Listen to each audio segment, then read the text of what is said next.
Hi అండి, నేనైతే ఈరోజు వచ్చేసి మన హైదరాబాద్కి చివరిలోని మేడ్చల్ గ్రామంలో ఉన్నాను.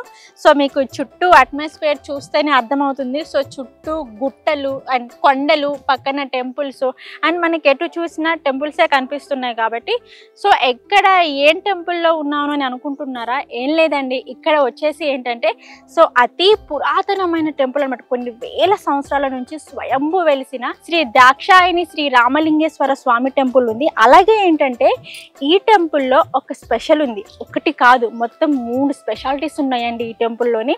సో అందుకే ఆ స్పెషాలిటీస్ ఏంటి, వాటి యొక్క ప్రత్యేకత ఏంటి, అసలు ఈ టెంపుల్ యొక్క ప్రత్యేకత ఏంటి అనే వాటి అన్నిటి గురించి అయితే నేను మీకు తెలియచేయాలి అనుకుంటున్నాను. సో మనకి వెనకాల కనిపిస్తుంది కదండి, సో అదే శ్రీ శ్రీ ద్రాక్షాయణి సమేత శ్రీ రామలింగేశ్వర స్వామి టెంపుల్.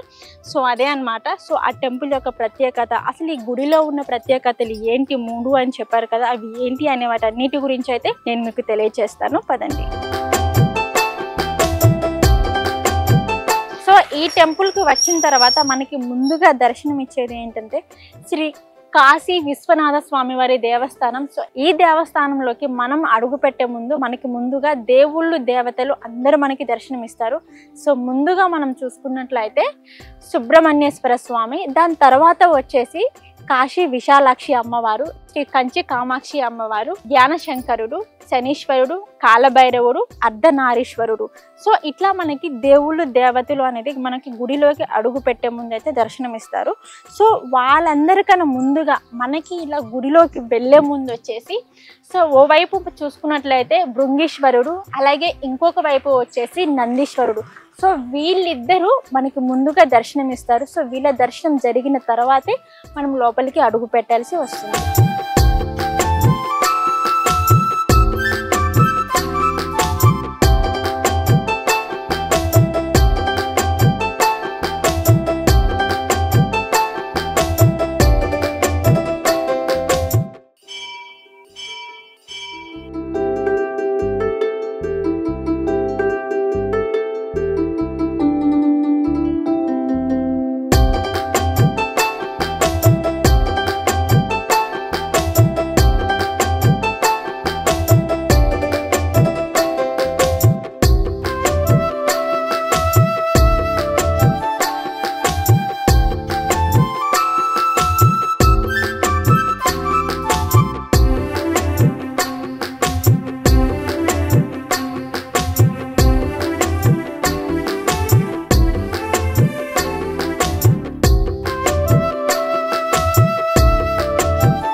పరమేశ్వరుడి యొక్క దర్శనం అయితే అయిపోయింది. సో ఈ గర్భగుడి వెనకాల ఒకసారి మనం చూసుకున్నట్లయితే సో అక్కడ కూడా ఒక స్పెషాలిటీ అనేది ఉంది. సో నేను మీకు చూపిస్తాను.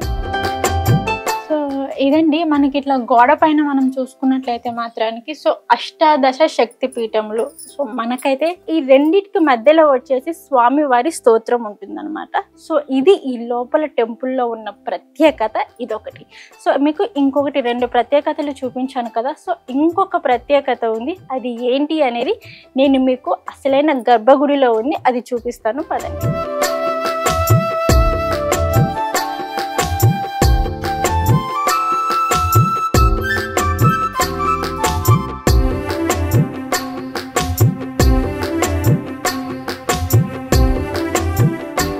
ఈ గుడిలో ఒక అవ్వ వచ్చేసి ఏంటంటే 25 సంవత్సరాలు, అంటే గత 25 సంవత్సరాల నుంచి ఈ గుడిలో ఆ పరమేశ్వరుడికి పూజ చేసుకుంటూ ఇక్కడే ఉంటున్నారు. సో ఆ అవ్వతో మాట్లాడి అసలు ఏంటి చరిత్ర ఏంటి, అసలు అవ్వ గురించి ఏంటి అనే అంశం గురించి అయితే మనం మొత్తం తెలుసుకుందాం.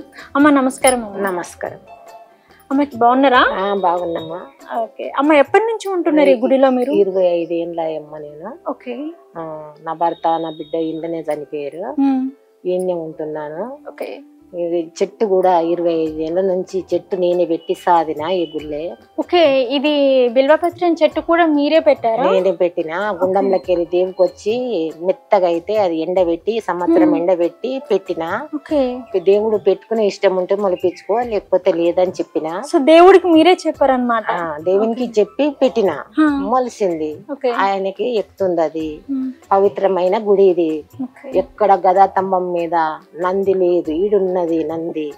ఇది ఒక పవిత్రమైన గుడిలా నేను ఒక్కదాన్నే ఉండగలుగుతున్నా. రాత్రి పూట తెలందాక ఎప్పుడైనా నేనే ఒక్కదాన్ని ఉంటా, వేరే మనుషులు ఎవ్వరు ఉండరు, నేనే ఉండగలుగుతున్నా ఇక్కడ. ఆ దేవుడు నన్ను కాపాడుతున్నాడు. ఓకే, అంటే రాత్రిపూట ఉంటున్నాను అనేసి చెప్పారు కదా, ఎవరు ఉండలేరు, నేను ఒక్కదాన్నే ఉండగలుగుతున్నాను అన్నారు. అంటే మిగతా వాళ్ళు ఈ గుడిలో ఉండాలని చూసినా కానీ ఎవరు ఉండలేకపోయారా? ఎవ్వరు ఉండలేకపోయారు. ఆ దేవుడు నన్ను కోరిండు కాబట్టి నేనే ఉంటున్నా ఇప్పుడు. సో మీరు మాత్రానికే ఉంటున్నారు? మేమే ఉంటున్నా, ఆ గుడికి సేవ చేసుకుంటున్నా. జీతము అది దానికి ఆశపడలేను. 2000 పింఛన్ల నేను బతకగలుగుతున్నా. ఆ దేవుడు నాకు ధైర్యం ఇస్తున్నాడు. ఆ దేవుని తానని నేను సేవ చేసుకుంటూ ఉంటున్నా. సో దేవునికి మీకు అనుసంధానం ఎలా ఉంటుంది 25 సంవత్సరాల? 25 సంవత్సరాల నుంచి ఆరోగ్యం బాగుంటుంది. ఆరోగ్యం మంచిగా ఉండేపటికనే ఆ దేవునికి నేను సేవ చేసుకుంటున్నా. ఆ సేవ ఒక్కటే గానీ నేను కోరుకునేది ఏంటంటే ఎవ్వరు లేరు కాబట్టి దేవుడా నన్ను పవిత్రమైనంగా నేను చేస్తున్నా, నన్ను ఏ కష్టపెట్టకుండా నన్ను తీసుకోవాలని నేను గదే కోరుకుంటున్నాను. సో మీకు రాత్రి పూట ఎట్లా దేవుడు వచ్చినట్టు కానీ, లేదంటే మీకు ఎట్లాంటి సౌండ్స్ లాంటివి కానీ, సో ఇట్లాంటివి మీకు 25 సంవత్సరాల్లో మీకు ఏమైనా అనిపించింది? ఏమనిపించదే. నాకు దేవుడు కళలు వస్తాడు, నెత్తి మీద చేయి పెట్టి దూసిపోతాడు అంతే. ఏమైనా చెప్తారా? ఏం చెప్పడు, నేనున్నా నీకు ధైర్యంగా అని చెప్తాడు అంతే. ఓకే, ఇక్కడ భక్తుల యొక్క నమ్మకం ఏంటమ్మా? భక్తులు ఇప్పుడు శ్రావణ మాసంలో కార్తీక మాసంలో వస్తారు. యువతలో వచ్చినా గానీ వాళ్ళు కొద్దిగా వచ్చి వెళ్ళిపోతారు. శ్రావణ మాసంలో కార్తీక మాసంలో అప్పుడు జోరుగా వస్తారు. ఓకే, అలాగే ఏంటమ్మా నేను ఇందాక చూసాను బిల్వపత్రం చెట్టు. ఈ బిల్వపత్రం చెట్టుకు చాలా ముడుపులు కట్టి ఉన్నారు. అవి కళ్యాణం కాకపోతే పిల్లలు కాకపోతే కట్టి వెళ్తారు, మళ్ళీ అయినాక వచ్చి ఇప్పుతారు. ఓకే, మళ్ళీ ఇప్పేసుకుంటారా? ఎంత ఈ సంవత్సరం ఈ ముడుపు కడితే వచ్చే సంవత్సరంకి ఖచ్చితంగా కళ్యాణం అవుతుంది. అయితే ఇప్పేసిపోతారు, ఇప్పేసి వెళ్ళిపోతారు వాళ్ళు. ఇక కానోళ్ళు ఉంటే అట్లనే పెట్టిపోతారు. మీ జీవిత కాలం మొత్తం దేవునికి సేవ చేసుకుంటూ ఉండడం అనే దానికి మీకు ఎలా అనిపిస్తుంది? నాకు ఎక్కడ పోయినా గానీ మన దేవుడు నన్నే రమ్మని గుంజుకున్నట్టుగా నేను పోవాలి అనిపిస్తే ఎవరికన్నా వెళ్తా, వెళ్ళనన్నట్టు కాదు. ఉన్నారు నాకు బంధువులు. సో వెళ్ళినా కానీ మీకు మనసు మళ్ళా కొట్టుకుంటది, నేను పోవాలి గుడికి, ఎప్పుడు పోతా ఎప్పుడు చేసుకుంటా అన్నట్టు. సో వెళ్ళాలి, టైం అవుతుంది, పూజ సమయం అవుతుంది, దేవుడికి పూజ చేయాలి, సో సమర్పించాలని చెప్పేసి. సో మీకు మనసంతా ఇక్కడే ఉంటది. నాకు మనసంతా మొత్తం ఇక్కడనే కొట్టుకుంటది. ఇక ఆయన సేవ చేసుకుంటానే ఉంటా నేను. మీకు ఎవరు చెప్పలేదా అమ్మా గుడిలో ఎందుకులే పొద్దున్న నుంచి సాయంత్రం వరకు మీకు ఒక ఇంట్లోకి వెళ్ళండి అని చెప్పేసి అట్లా ఎవరేం చెప్పలేదు? ఎవ్వరేం చెప్పలే నాకు. దేవుడు నన్ను రప్పించుకున్నాడు, ఈయన్నే ఉంటున్నా. నాకు ఇక్కడ ఏం జీవించదు, ఈడికి వస్తేనే మంచి శాంతంగా ఉంటది. అమ్మ మీకు ఎవరైనా భక్తులు చెప్పారా ఇక్కడ రావడం వల్ల, ముడుపు కట్టడం వల్ల నా కోరిక నెరవేరింది, సో నాకు ఇలా బాగుంది అని చెప్పేసి మీతో ఎవరైనా చెప్పారా? అట్లా వాళ్ళంతలా వాళ్ళే కట్టుకొని పోతారు, వాళ్ళకి మంచిగా అనిపించి వాళ్ళు 5-6 అంటే చాలా మంది వస్తుంటారు కదా, సో మిమ్మల్ని ఇన్ని సంవత్సరాల నుంచి ఇక్కడ చూస్తున్నారు కాబట్టి సో ఎవరితో మనం పాతది కదా, పురాణం గుడి కదా, మాకు మేలు అవుతుంది అని చెప్పి వాళ్ళంతలా వాళ్ళే వస్తారు. వచ్చి ముడుపులు కట్టి మొక్కి కళ్యాణం కాగానే ఇడిచిపెట్టి మళ్ళీ పిల్లలు కాగానే ఇడిచేసి వాళ్ళు ఇంటికి వెళ్ళిపోతారు. ఇక అది మళ్ళా వచ్చి అమ్మ మాకు మంచిగా అయింది, మంచిగా మొక్కుకో, మంచి పినుగు మంచిగా అయిపోయిందమ్మా అని మళ్ళా వచ్చి చెప్పగలుగుతారు. వాళ్ళు పిల్లల్లో కుడితే పిల్లలు చూపెట్టిపోతారు, కళ్యాణం అయితే వచ్చి భార్య భర్తలు వచ్చి కలిసిపోతారు, వచ్చి చూపించిపోతారు వాళ్ళు. ఇక సరే అమ్మ సంతోషంగా ఉండాలి, మీరు సంతోషంగా ఉండాలి, పిల్లల పాపలతోని మంచిగా ఉండాలి అని అంతే కోరుకుంటా. అమ్మ మీరు గుడిలో అంటే నైట్ టైం ఉంటారు కదా, సో ఒక్కరే ఉంటున్నాము, ఒంటరిగా ఉంటున్నాను అనేసి మీకు ఎప్పుడు అనిపించలేదు? అనిపించదమ్మా, నాకు భయం అనేది ఏమీ లేదు. అండగా దేవుడు ఉన్నాడు నాకు. అంటే ఎవరికైనా అండగా ఒంటరిగా ఉండడం అంటే ఖచ్చితంగా దేవుడు ఉన్నాడు నాకు తోడు అనే ధైర్యం అనేది ప్రతి ఒక్కరిలో ఉంటుంది. కానీ మీరు ఈ వయసులో ఒక్కరే ఉండడం అనేది మీకు ఎప్పుడు బాధ అనిపించదు? నాకేం బాధ లేదు. కుటుంబం ఎవరు లేరా? ఉన్నారమ్మా, 6 అక్క చెల్లెళ్ళం, 2 తమ్ముళ్ళు, అందరు ఉన్నారు. నాకు పిల్లలు లేరా అమ్మా? ఒక బిడ్డ, మా ఆయన 2 ఏళ్ళ 2 చనిపోయారు, ఇక లేరు నాకు. ఓకే, భర్త చనిపోయారు. భర్త చనిపోయినాక సంవత్సరము ఏళ్ళకి ఈమె కూడా చనిపోయింది, మా బిడ్డ. అంటే ఇప్పుడు మీకు కొడుకు కూతురు ఇద్దరా? లేవు, ఒక్కతే కూతురు. సో కూతురు భర్త చనిపోయిన 2 ఏళ్ళకి కూతురు కూడా చనిపోయింది. ఇద్దరు 2 ఏళ్ళ ఇద్దరు చనిపోయారు. ఎలా చనిపోయారు? ఆరోగ్యం బాగా లేకుండే చనిపోయారు. ఇక అప్పటి నుంచి అయినా ఇక ధైర్యంగా నేనే ఉన్నాయి. సో అప్పటి నుంచి మీరు గుడిలో సేవ చేసుకుంటున్నారు? అమ్మ బిడ్డ చచ్చిపోయి 8 ఏళ్ళు అవుతుంది, మా భర్త చచ్చిపోయి 9 ఏళ్ళు అవుతుంది. అప్పటి నుంచి అయినా ఏ దిగులు లేదు, ఏ భయం లేదు. వాళ్ళే దుఃఖం మానిపించారు, వాళ్ళే మంచిగా ఉంచుకున్నారు. ఇక నన్ను కళ్ళలో వచ్చి చెప్పారా? చెప్పారు, నువ్వు దుఃఖించకు, వాళ్ళది అయిపోయింది, ఇక నీ జీవితం ఉన్ననే దినాలు ఉంటావు, నీకు అండగా నేను ఉన్నా, నువ్వు భయపట్టొద్దు అని చెప్పిండు. చెప్తే ఇక అప్పటి నుంచి ధైర్యం తెచ్చుకొని ఇన్నే ఉంటున్నాయి. బయట పోతే కిరాయిలు కట్టలేవు, నీ బతుకుకు 2000 ఏడ బతుకుతావు అని అంటే ఇళ్ళనే ధైర్యం చేసుకొని ఇళ్ళనే ఉండగలుగుతున్నాను. అట్లా వచ్చే పింఛన్ డబ్బులతో వాటితో వీటితో చేసుకుంటామ్మా, పూజ చేసుకుంటుంటా. ఆ గుడళ్ళు కూడా మంచి మంచిగానే చూసుకుంటారు వాళ్ళు కూడా. ఎందుకంటే జీతం ఇయ్యరు కాబట్టి వాళ్ళు కూడా మంచిగానే చూసుకుంటారు. సో ఈ దేవస్థానంలోని దర్శనం అయిన తర్వాత అసలు ఈ గుడి చరిత్ర ఏంటి, ఇది ఎన్నేళ్ల క్రితం నుంచి ఉంది, అసలు దీని యొక్క ప్రత్యేకత ఏమిటి అనే అంశం గురించి తెలియజేయడానికి ఈ గుడి ధర్మకర్త ఈ రోజు మనతో పాటు ఉన్నారు. సో సార్తో మాట్లాడి విశేషాలు తెలుసుకుంటాం. నమస్కారం. నమస్తే సార్. అసలు ఈ టెంపుల్ వచ్చేసి, ఈ గుడి వచ్చేసి ఎన్ని సంవత్సరాల నుంచి ఉంది, అసలు దీని ప్రత్యేకత ఏంటి, దీని యొక్క చరిత్ర మాకు తెలియజేయడం. ఈ టెంపుల్ 1859వ సంవత్సరం మాఘమాసం శుక్లపక్షం త్రయోదశి రోజు ప్రతిష్ఠింపబడింది. సో ఈ టెంపుల్ కట్టిన వ్యక్తి పేరు శ్రీ కందుకూరి వెంకటరామయ్య గారు, మా పూర్వీకులు. నాది 5వ తరం. అంటే ఈ టెంపుల్ ఎవరైతే కట్టారో సో వాళ్ళ వంశపారంపర్యంగా వస్తున్నది, మీరు 5వ తరం. మాది 5వ తరము. సో ఈ టెంపుల్ విశిష్టత ఏంటంటే, ఈ టెంపుల్ కట్టించేటప్పుడు నిజాం నవాబ్ పరిపాలన ఉండే. ఆ టైంలో నిజాంకి వ్యతిరేకంగా ఆయన పర్మిషన్ లేకుండా ఈ గుడి కట్టారనమాట. సో ఈ గుడి కట్టించేటప్పుడు ఈ మంటపాలు ఏవైతే చుట్టూ ఉన్నాయో ఆ మంటపాలు 20 సార్లు కూలగొట్టారు. నైట్ టైం అంతా వాళ్ళు కన్స్ట్రక్షన్ చేస్తుండే, మళ్ళీ కట్టిన వెంటనే వాళ్ళు కూలగొడుతుండే. ఇట్లా 20 టైమ్స్ జరిగింది. ఇంకా లాస్ట్ కి ఈ గుడి కట్టించిన వ్యక్తిని అతను ఇక్కడ ఉంటే ఆయన ఇన్ఫ్లుయెన్స్ తో మళ్ళీ గుడి కట్టిస్తాడని ముంబై జైలుకి తరలించడం జరిగింది. అక్కడ ఆయన ముంబై జైల్లో ఉండి మరి ఈ గుడిని కంప్లీట్ చేయడం జరిగింది. ఈ ధ్వజస్తంభం ఇంకా విగ్రహాలు ఏవైతున్నాయో ఇవి కాశీ నుండి తెప్పించారు. సో ఈ విగ్రహం యొక్క విశిష్టత ఏంటంటే, ఇది అగ్నిరూపలింగం. అగ్నిరూపలింగం అంటే మనకు పంచభూత లింగాలలో అగ్నిలింగం ఏదైతే ఉంటుందో అదే విశిష్టతతో ఇది ప్రతిష్ఠింపబడింది. ఇంకా ఈ దేవాలయంలో పంచాయతనం అనే శైలిలో ఈ విగ్రహాలు ప్రతిష్ఠించారు. అట్లనే ఇప్పుడు ఈ శిఖరం ఏదైతే ఉందో ఆ శిఖరం మీరు చూసినట్టయితే లోపల నుండి శ్రీచక్రం ఆకారంలో కనిపిస్తుంది. లోపల నుండి శ్రీచక్రం ఆకారంలో కనిపిస్తుంది. ఏవైతే ఇవి 7 స్టెప్స్ పైన మీకు కనిపిస్తున్నాయో అవి ఒక మన బాడీలో ఉన్న చక్రాలు అవి. సో ఈ విశిష్టతతో ఈ దేవాలయం నిర్మించారు. ఇంకొకటి ఈ నందీశ్వరుని మీరు చూసినట్టయితే మీరు ఎక్కడ చూసి ఉండరు, ఈ నాగపడిగా ఈ కొమ్ముల మధ్యలో నుంచి వస్తుంది. అవునండి, నిజంగా నాగపడగ కొమ్ముల మధ్యలో నుండి ఉందండి. అవును, నందీశ్వరుడు ప్లస్ నాగదేవుడు ఇద్దరు దర్శనం ఇస్తున్నారు. ఈ విశిష్టత మీరు వేరే ఎక్కడ నందీశ్వరునికి చూసి ఉండరు. ఇంకా ఇప్పుడు ఈ దేవాలయానికి సంబంధించి వెనక సత్రాలు, గుర్రాలు కట్టేసుకోవడానికి, మళ్ళీ పక్కన బాయి, ఇదంతా ఈ టెంపుల్ కిందనే ఉండే. ఇప్పుడు ఈ పక్కనున్న వీరభద్ర స్వామి టెంపుల్, ఈ టెంపుల్ ఇద్దరు బావా బామ్మర్దులు కట్టారు. అలాగే ప్రతి సంవత్సరం కూడా ప్రతిష్ఠ అయిన రోజు ఏదైతే మాఘమాసంలో శుక్లపక్ష త్రయోదశి రోజు ఇక్కడ ప్రతి సంవత్సరం కళ్యాణ కార్యక్రమం జరుగుతుంది. ఆ కళ్యాణం కూడా మేమే నిర్వహిస్తాము.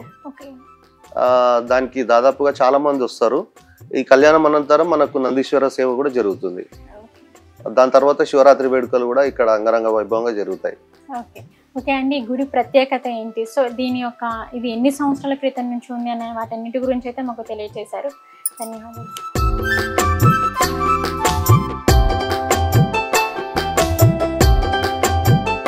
సో నేనైతే వచ్చేసానండి శ్రీ ద్రాక్షాయణి శ్రీ సమేత శ్రీ రామలింగేశ్వర స్వామి టెంపుల్లోకి.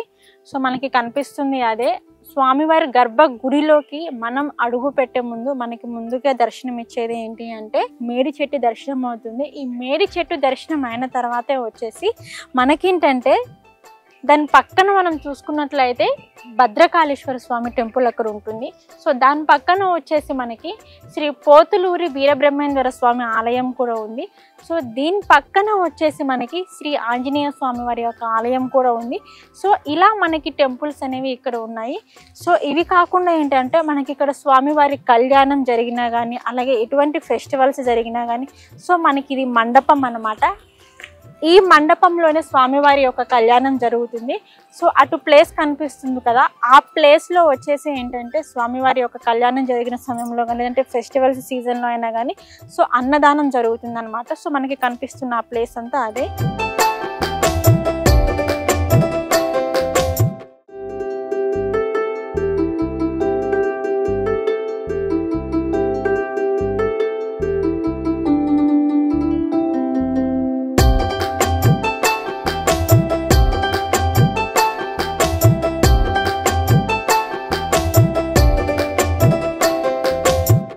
మనం వచ్చేసి ఏంటంటే మేడ్చల్లోని వచ్చేసి శ్రీ శ్రీ ద్రాక్షాయణి సమేత శ్రీ రామలింగేశ్వర స్వామి ఆలయంలో ఉన్నాను. మనకి శివరాత్రి వచ్చింది అంటే ముందుగా గుర్తొచ్చేది కీసరగుట్ట. కానీ కీసరగుట్ట కన్నా ముందుగా గుర్తు రావాల్సిన టెంపుల్ ఏదైనా ఉంది అంటే ఇదే అండి, శ్రీ శ్రీ ద్రాక్షాయణి సమేత శ్రీ రామలింగేశ్వర స్వామి టెంపుల్. ఇది అత్యంత పురాతనమైన టెంపుల్, అలాగే అత్యంత శక్తివంతమైన టెంపుల్.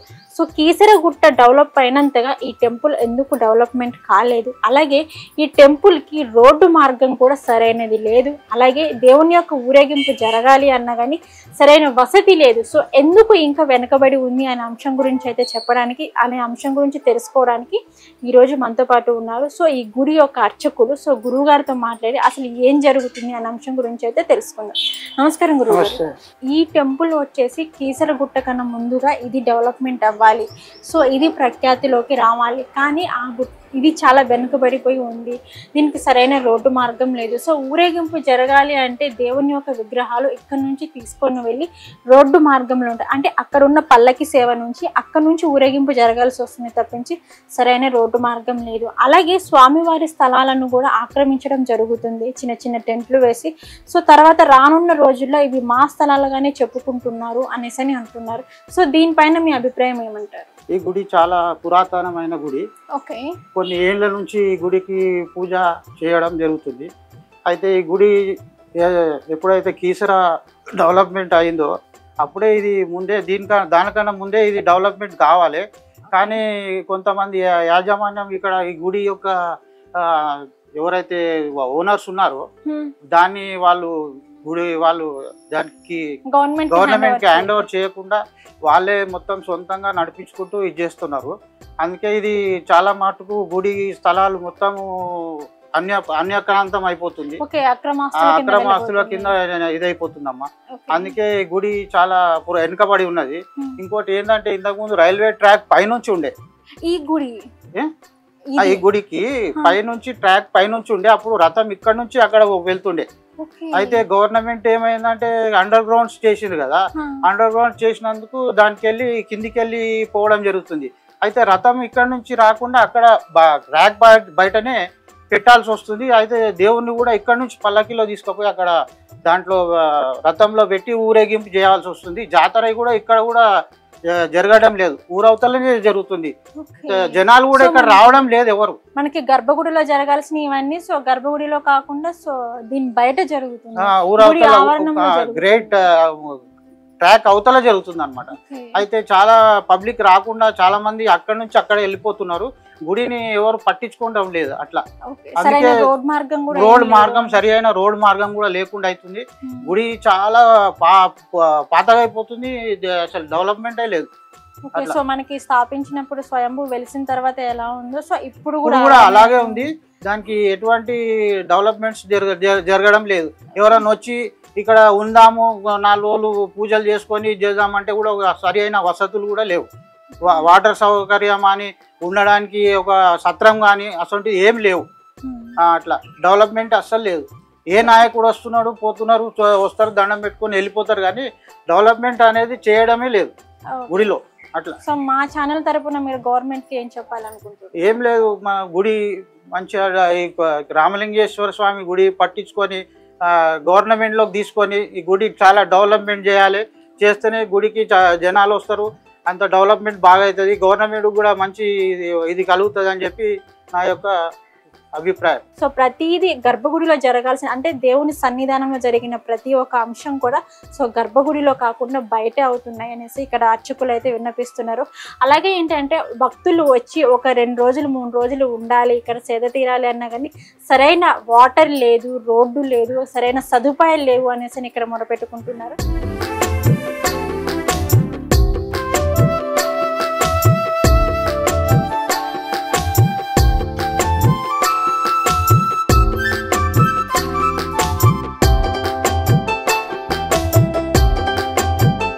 మొత్తానికి మనం అన్ని గుళ్ళని దర్శించుకుంటూ సో ఫైనల్గా శ్రీ శ్రీ దాక్షాయిని సమేత శ్రీ రామలింగేశ్వర స్వామి ఆలయానికి అయితే విచ్చేసాము.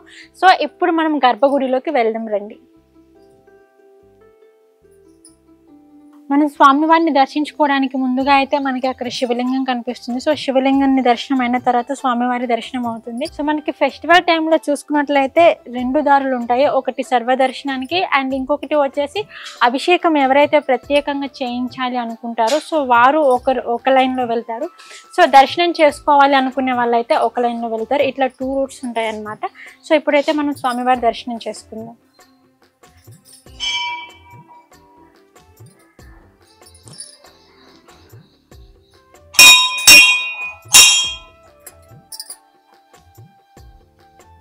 సో మనం గర్భగుడిలోకి ప్రవేశించామండి. సో గర్భగుడిలోకి రాగానే ఫస్ట్ అయితే మనకు వచ్చేసి నందీశ్వరుడు ఉంటారు ఇక్కడ.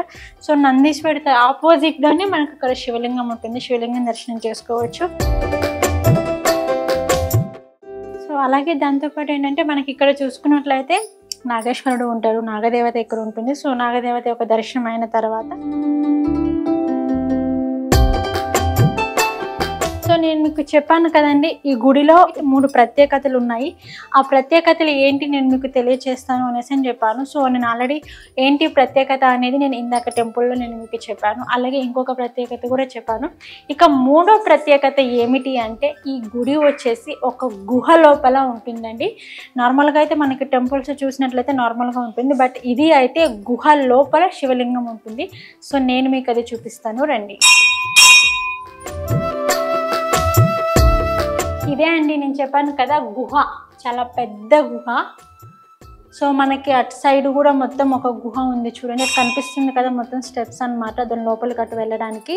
అండ్ మనం మాట్లాడుతున్నా కానీ చాలా పెద్దగా రీసౌండ్ వచ్చేస్తుంది. సో ఇదే అండి ఈ గుహ లోపల ఉన్న శివలింగం. సో ఎవరైతే ప్రదక్షిణలు చేసుకోవాలి అనుకుంటారో ఇక్కడ సో ఇట్లా 3 ప్రదక్షిణలు చేసుకుంటారండి.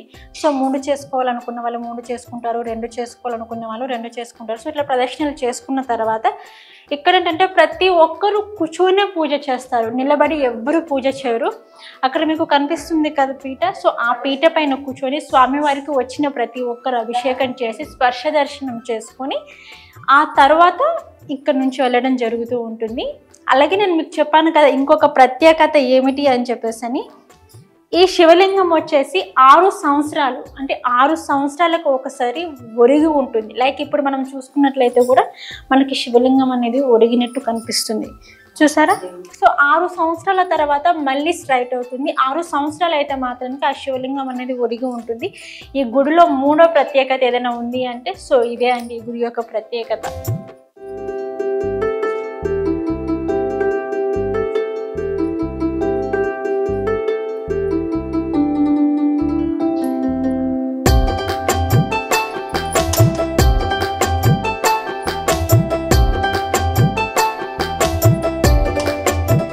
అమ్మవారి చీర, సో శుక్రవారం రోజున ఇలాంటి ముత్తైదుల చేత అది కూడా అమ్మవారి చీర నేను అందుకోవడం అనేది నాకు చాలా సంతోషంగా ఉంది. అలాగే నేను చాలా అదృష్టంగా భావిస్తున్నాను మీలాంటి పెద్దవారి చేత నేను చీర అందుకోవడం అంటే అసలు నాకు ఇంకా మాటలు రావట్లేదు. చెప్పండి అమ్మ, మీరు ఈ గుడికి ఎన్ని సంవత్సరాల నుంచి వస్తున్నారు? ఈ గుడికి మీకు ఉన్న అనుసంధానం? అమ్మ దయ వల్ల వచ్చాను. ఓకే, ఇది జన్మాంతరాల సుకృతానం వల్ల వచ్చాను. మీరు కలవడం ఇంకా బాగుంది. అమ్మవారు మనదేం లేదు, అమ్మవారే కలుపుతుంది. ఆయనే తీసుకొచ్చి మళ్ళీ ముయించిన గుడిని తెరిపించి మనకి దర్శనం ఇచ్చి మమ్మల్ని కరుణింపజేశాడు. అంతకన్నా కావాల్సిందే. నేను ఇక్కడికి చాలా మొన్న ఎక్కడో చూసి ఇక్కడ ఉందని తెలిసి శుక్రవారం కదా అమ్మవారి దర్శనం చేసుకుందామని వచ్చాను. ఓకే. ఇక్కడ నేను ఒకసారి ఎక్కడో యూట్యూబ్ లోనే ఎక్కడో చూసా, అందుకని మా అబ్బాయి వస్తే మా అబ్బాయిని తీసుకుని వచ్చాను. అవును, చాలా సేపటి నుంచి మీరు వెయిట్ చేస్తున్నారు కదమ్మా, అసలు ఇంకా ఫైనల్ గా అవ్వదు, సరే తెచ్చుకోవట్లేదు అని చెప్పేసి అని ఇంకా మీరు వెళ్ళబోతున్నారు. ఇక నిజంగా చెప్పాలంటే సాక్షాత్ అమ్మవారి కోసం మీరు ఎంతో దూరం నుంచి వచ్చారు. అమ్మవారే ఇంకా గుడి తలుపులు మళ్ళీ మూసిన తలుపులు తెరిపించారు అంటే అది ఖచ్చితంగా అమ్మవారి దయనే, దర్శకుల అదృష్టం కూడా. అది నిజంగా అసలు అద్భుతాలు జరుగుతాయి అంటారు, ఎక్కడో కాదు, ఇది ఒక నిదర్శనం అని చెప్పుకోవాలి. సో ఎలా అనిపిస్తుంది అమ్మ దర్శనం? చాలా అదృష్టం, ఎంతో జన్మ పాప పుణ్యాలు చేసుకుంటేనే రాగలం. ఎంతో పుణ్యం చేసుకున్నాను. ఈ ఈశ్వరుడు రామలింగేశ్వర స్వామి దర్శనం చేసుకోవడం నా అదృష్టం. ఇక్కడ దక్షిణామూర్తి ఉన్నాడు, ఈయన జ్ఞానముద్ర, చిన్న ముద్ర అంటారు. ఇది లేడీ, అది మనసుని కంట్రోల్ చేస్తుంది. ఓకే, ఈ Mudra Mudra lady. Okay, lady. ఇది పద్మం. ఓకే, ఇది చిన్ముద్ర. ఇతను అపస్మారకుడు. ఓకే, ఇతను అపస్మారకుడు. మనకి మర్చిపోవడం, అయ్యో నేను చేయలేదు, నాకు చేత కాలేదు, తర్వాత చేద్దాం, ఇది మర్చిపోయాను, వీటన్నిటిని అణిచిపెడతాడు ఈయన మొక్కుకుంటే. ఈయనను మొక్కుకుంటే సో మనం ఏ దక్షిణామూర్తిని మొక్కుకుంటే ఇవన్నీ మనకి లభిస్తాయి. జ్ఞానం, చంచలత్వం లేకపోవడం, అపస్మారకం లేకపోవడం. సో ఇక్కడ పైన ఈ విగ్రహంలో మనకి ఏమైతే కనిపిస్తున్నాయో సో అవన్నీ మనకి లభిస్తాయి. మనకున్న ఏదైతే చెడు ప్రభావం ఉంటుందో సో అదంతా తొక్కి పడేస్తారు దక్షిణామూర్తి. ఈయన దక్షిణామూర్తి చిన్నవాడు, శిష్యులంతా పెద్దవాళ్ళు, ముసలాళ్ళు. ఓకే, వీళ్ళంతా శిష్యులు. ఈయన చూపుతోనే వాళ్ళకి జ్ఞానం వచ్చేస్తుంది. ఓకే, వేరే నోరు తెరిచి చెప్పాలి, ఆయన చూస్తేనే ఆయనకి జ్ఞానం వచ్చేస్తుంది, వాళ్ళ సందేహాలన్నీ తీరిపోతాయి. అది దక్షిణామూర్తి తత్వం. ఆమె నిజంగా ఎందుకంటే ఈ విగ్రహాన్ని మనం చూస్తున్నంత వరకు అయితే సో ఏంటి దీని అర్థం ఏంటి, దీని అర్థం ఏంటి, అసలు ఈ విగ్రహం ఎందుకు ఇలా ఉంది, ఈ విగ్రహం ఆ వృక్షం కింద కూర్చున్నాడు చిన్ముద్ర. అమ్మ ఈ విగ్రహం అన్ని ఋషులు. ఓకే, సో ఆ విగ్రహం యొక్క అర్థం ఏంటి, సో ఎందుకు ఇలా ఉంది అనేది ప్రతిదీ మాకు ఒక పాయింట్ టు పాయింట్ చెప్పారమ్మా. అక్కడ ఉన్నదేమో సుబ్రహ్మణ్య స్వామి. నిజంగా ఈ గుడిలో మిమ్మల్ని కలవడం అయితే మాకు చాలా సంతోషంగా ఉంది. ధన్యవాదాలమ్మా.